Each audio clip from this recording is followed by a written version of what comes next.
Oke,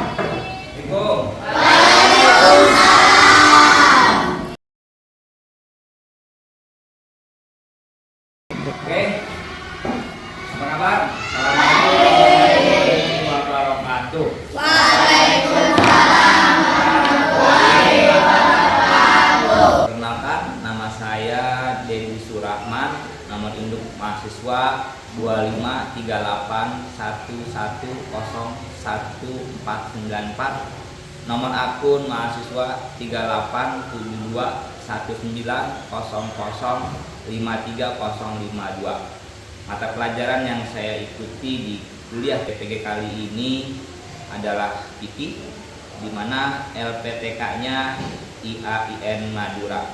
Pada pembahasan materi fikih kali ini kita akan membahas, ada yang sudah tahu apa yang akan kita bahas hari ini? Iya, kita hari ini akan membahas tentang materi berkurban. Siapa yang sudah pernah berkurban? Yuk, siapa yang sudah pernah berkurban? Ya, sudah pernah berkurban? Berkurban apa? Jangan bilang berkurban perasaan. Nah, kambing. Iya. Saya kambing. Ada yang tahu enggak? Ya, ada yang tahu enggak yang bisa dikurban itu apa aja?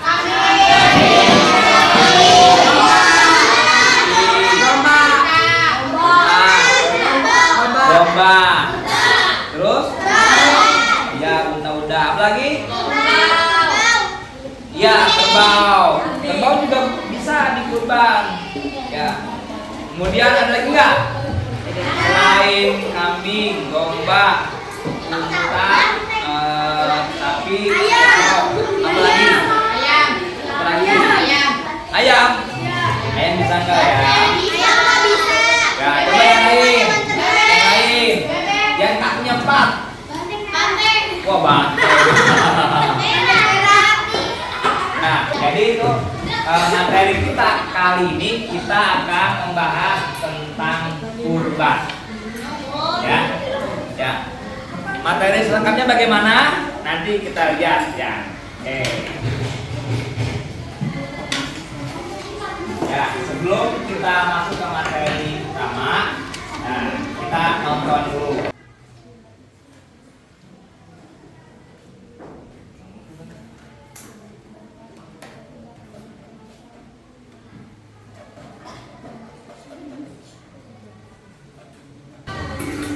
Nah, mari kita lihat.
kalian buka bukunya halaman 2 dan 3.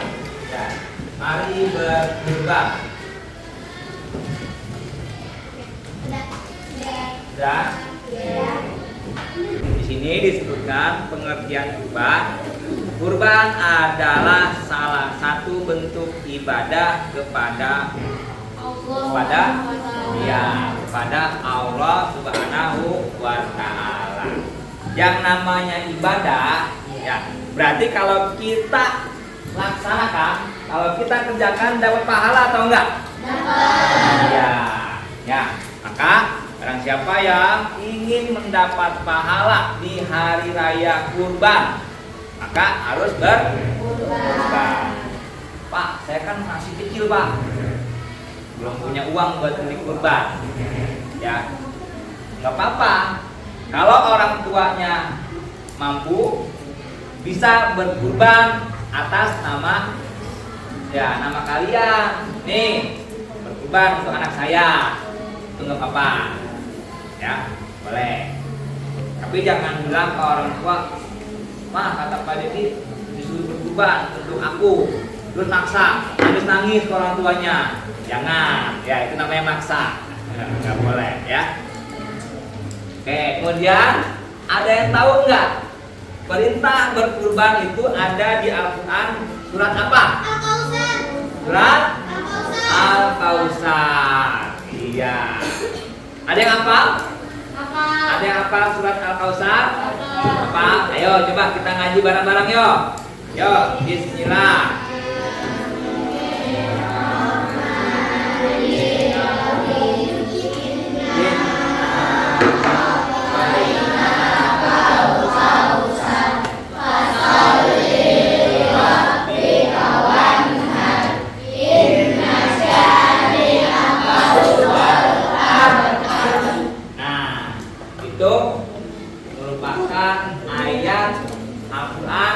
Yang menegaskan kepada kita bahwasanya kita diharuskan berkurban sebagai bentuk ketaatan kita umat muslim kepada Allah Subhanahu wa Ta'ala.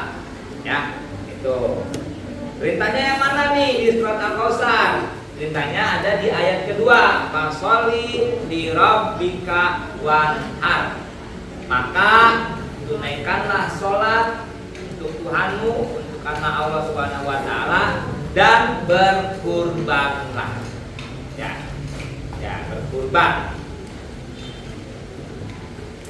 Oke. Berkurban tadi sudah disebutkan di awal pembukaan, ya. Berkurban itu boleh kambing, domba, apa lagi? Sapi,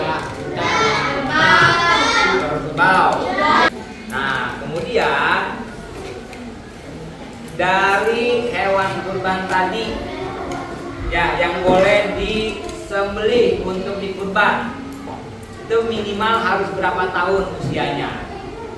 2 tahun. Ada yang tahu nggak? 2 tahun.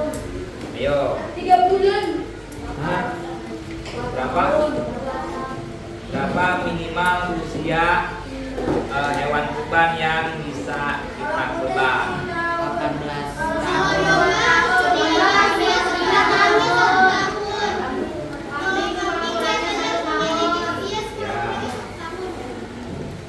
Ada di buku? Ada. Coba masa Sika. 1. Domba harus memiliki usia sekurang-kurangnya 1 tahun atau telah memiliki 15 tanggal. 2. Kambing biasa harus memiliki usia sekurang-kurangnya 1 tahun. 3. Unta harus memiliki usia sekurang-kurangnya 5 tahun. 4. Sapi atau kerbau harus memiliki usia sekurang-kurangnya 2 tahun. Iya. Nah, itu minimal syarat usia hewan kurban.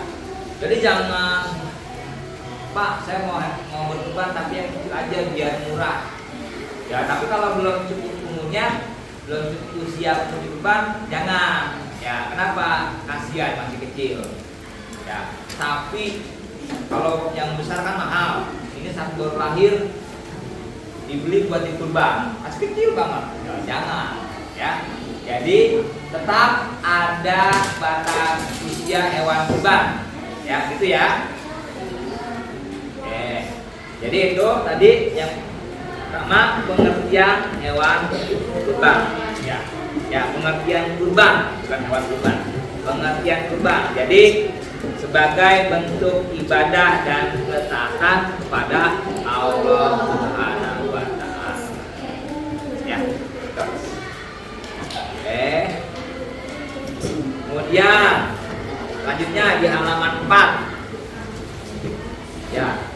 Pak, hukum berkurban di dalam Islam itu seperti apa? Sunnah muakkad. Ya, hukumnya apa? Sunnah muakkad. Muakkad. Tahu artinya sunnah muakkad? Yang berarti ibadah yang sangat mengangkat dan merupakan nabian yang jelas bagi setiap muslim yang memiliki kemampuan untuk Iya, menjalankannya. itu dia.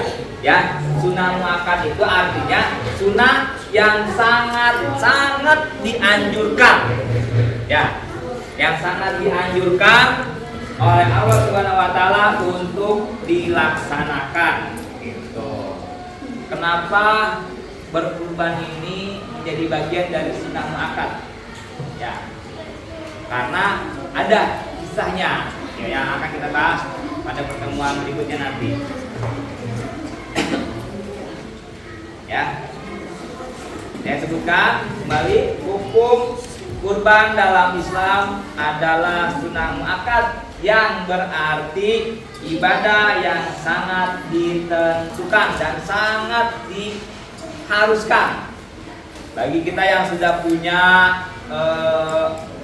harta yang cukup, mampu untuk membeli hewan kurban, maka harus berkurban. Ya, itu ya. Nah, kita lihat selanjutnya di halaman 4 nomor 3. Ada syarat dan rukun kurban. Ya, jadi nggak sembarangan nih. Nggak sembarangan hewan kurban bisa kita jadikan untuk berkurban. Ada syarat dan rukunnya. Ya. Nggak bisa sembarangan. Yang pertama, kalau kita mau berkurban, yang pertama syarat-syaratnya harus seorang muslim atau muslimah atau orang Islam.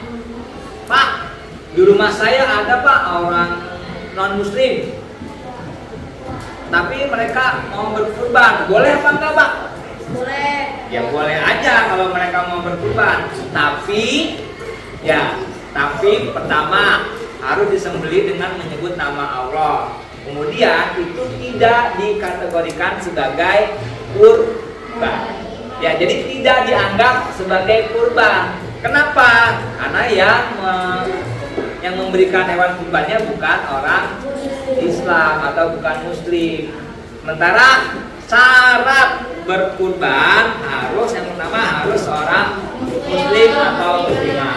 Ya, jadi nggak apa-apa. Nanti kalau di rumahnya ada orang non Muslim atau orang agama lain, nih Pak, saya mau berkurban, nih saya kasih sapi, saya kasih kambing atau domba, nggak apa-apa, terima aja, jangan ditolak.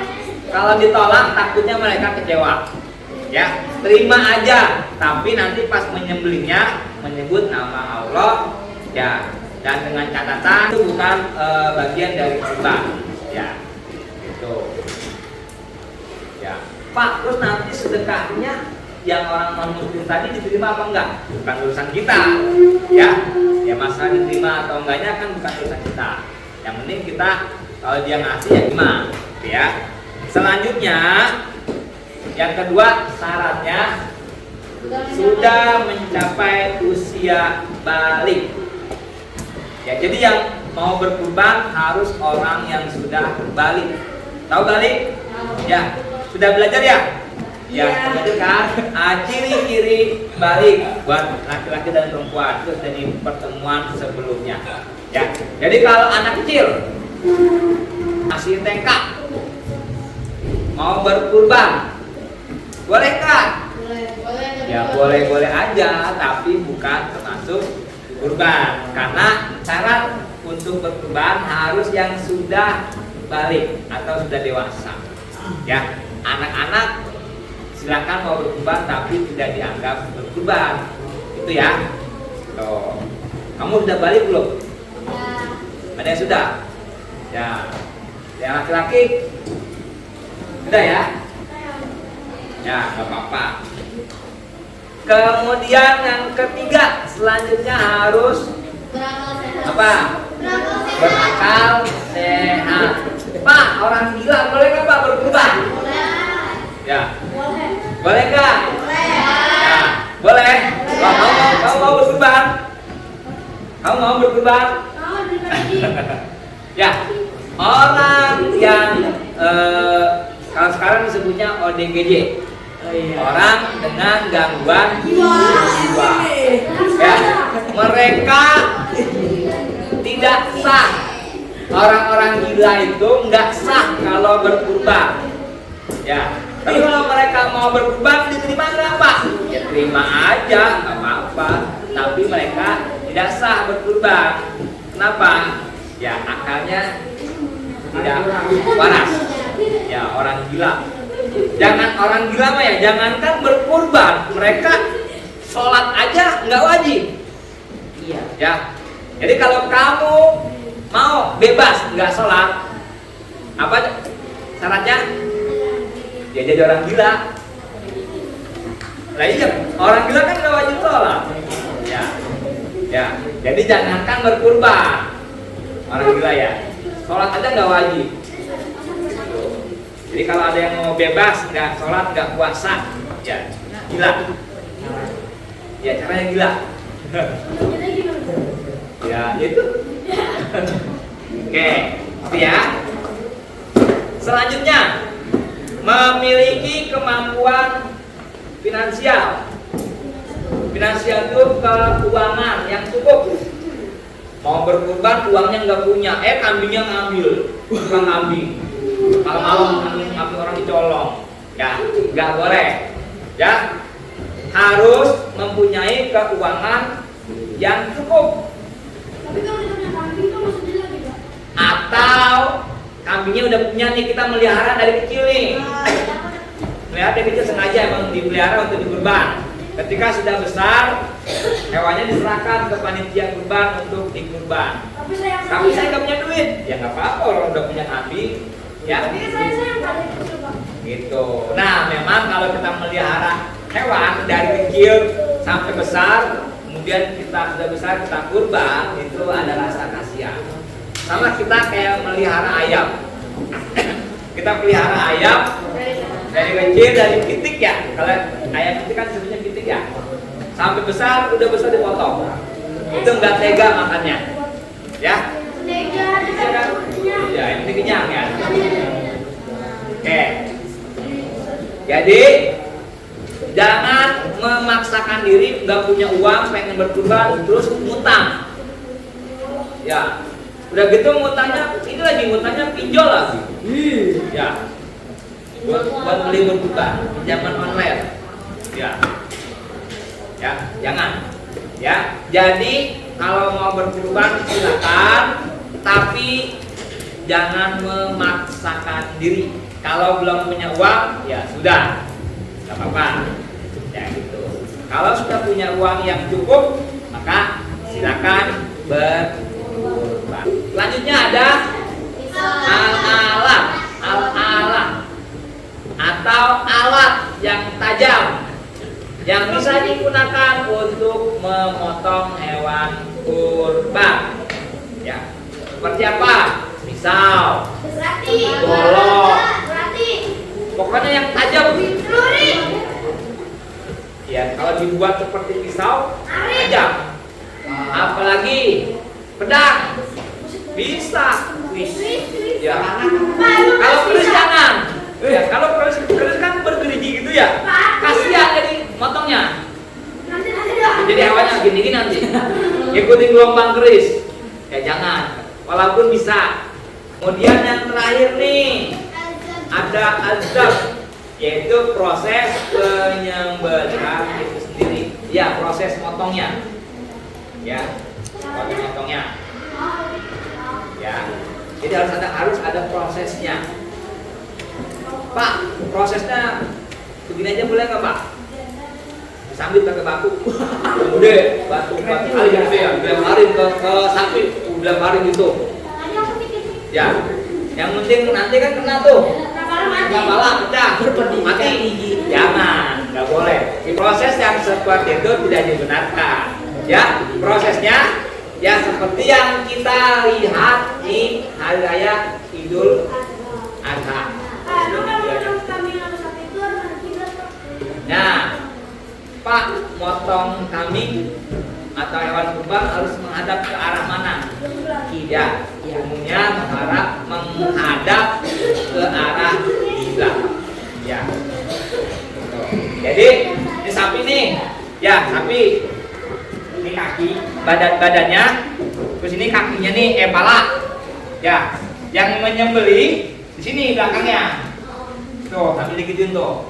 Ya, coba ini contohin. Main. Ada yang mau jadi contoh hewan kurban di saya? Di sini. Ya, gitu ya. Jadi ditidurin, dilebahin, ya, menghadap sini ya. Kemudian palanya sini, badannya sini, nanti disembelih. Gitu, ya. Dan harus ada, biasanya kalau sapi, karena kan tenaganya kuat, dia nggak bisa sendiri. Harus ada yang bantu megangin. Ya, kalau diikat boleh, pokoknya yang penting ada yang membantu. Jangan sendiri. Ini mentang-mentang badannya, mentang-mentang yang potong yang kuat, badannya kekar, udah nggak usah dibantuin, gue aja sendiri. Begitu dipotong kabur. Ya, jangan ya. Kasihan nanti hewannya. Hewan yang dikurban itu harus yang betina atau jantan, Pak? Ya. Tuh. Coba ada yang tahu nggak jawabannya apa? Jawabannya boleh jantan, boleh betina. Tapi dengan syarat, dengan ketentuan, jangan hewan yang sedang hamil. Lanjutnya di halaman berikutnya, halaman 6. Ketentuan pelaksanaan ibadah kurban. Kapan waktu berkurban? Besok. Emang besok Idul Adha?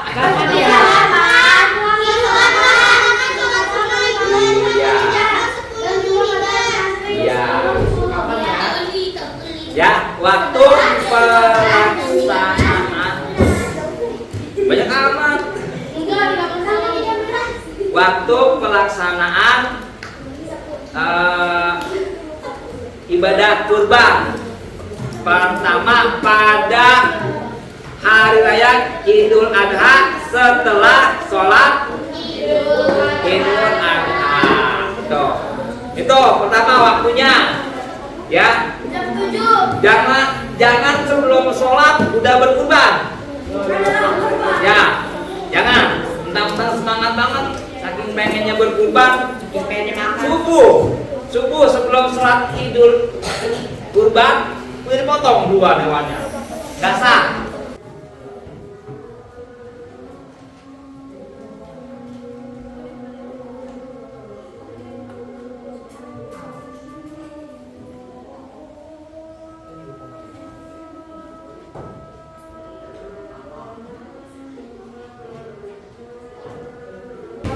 Coba kita ulangi lagi. Kapan waktunya?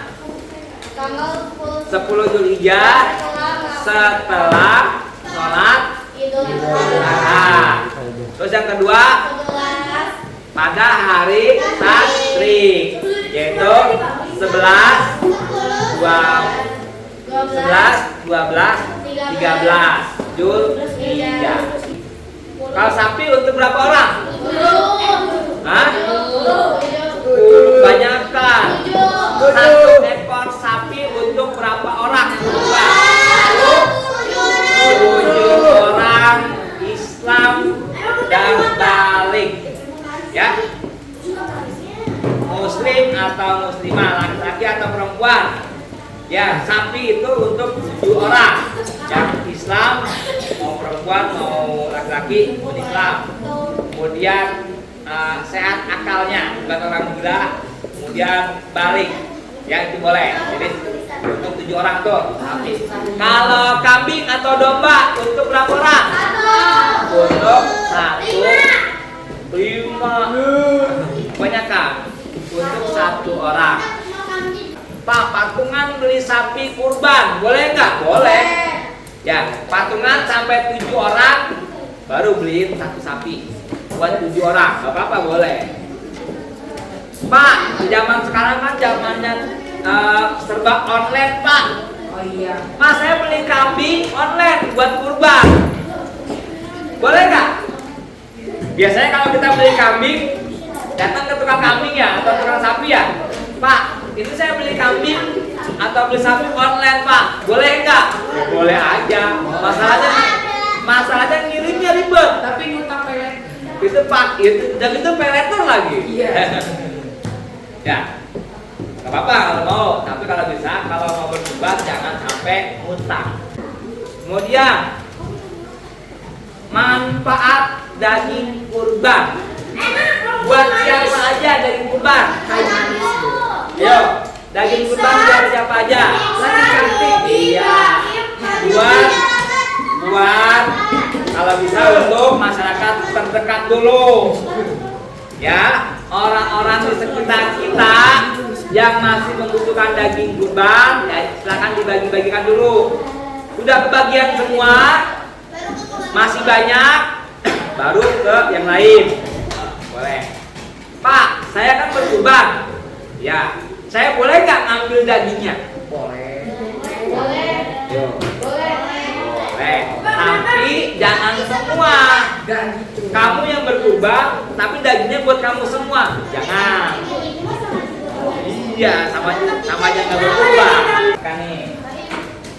Kalau kita mau menyembelih, ini saya berkurban, saya boleh nggak ngambil dagingnya?